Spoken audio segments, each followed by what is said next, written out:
ದೇಶಕ್ಕೆ ವಾಪಸ್ ವಿಚಾರ ಮೇ 31ರಂದು ಪಾಸ್ಪೋರ್ಟ್ ಎಕ್ಸ್ಪೈರ್ ಆಗುತ್ತೆ, ಕಾನೂನಿನಿಂದ ತಪ್ಪಿಸಿಕೊಳ್ಳೋಕೆ ಆಗಲ್ಲ ಎಂದ ಪರಂ.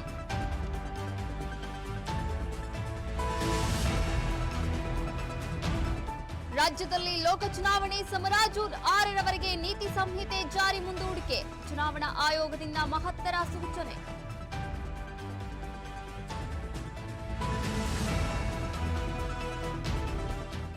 ವಿದೇಶದಿಂದ ಪ್ರಜ್ವಲ್ ವಿಡಿಯೋ ವಿಚಾರ, ಪ್ರಜ್ವಲ್ ರೇವಣ್ಣ ನಿರ್ಧಾರ ಸ್ವಾಗತಿಸುತ್ತೇನೆ, ಕಲಬುರಗಿಯಲ್ಲಿ ಬಿವೈ ವಿಜಯೇಂದ್ರ ಹೇಳಿಕೆ.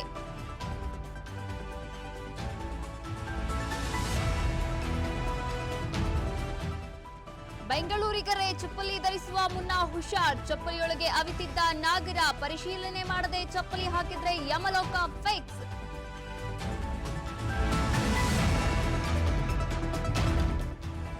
ತುಮಕೂರಿನಲ್ಲಿ ಪತಿಯಿಂದ ಪತ್ನಿಯ ಭೀಕರ ಕೊಲೆ, ಕತ್ತು ಹಾಗೂ ದೇಹದ ಅಂಗಾಂಗ ಕತ್ತರಿಸಿ ಮರ್ಡರ್, ಕುಣಿಗಲ್ನ ಹುಲಿಯೂರು ದುರ್ಗದ ಬಳಿ ಘಟನೆ.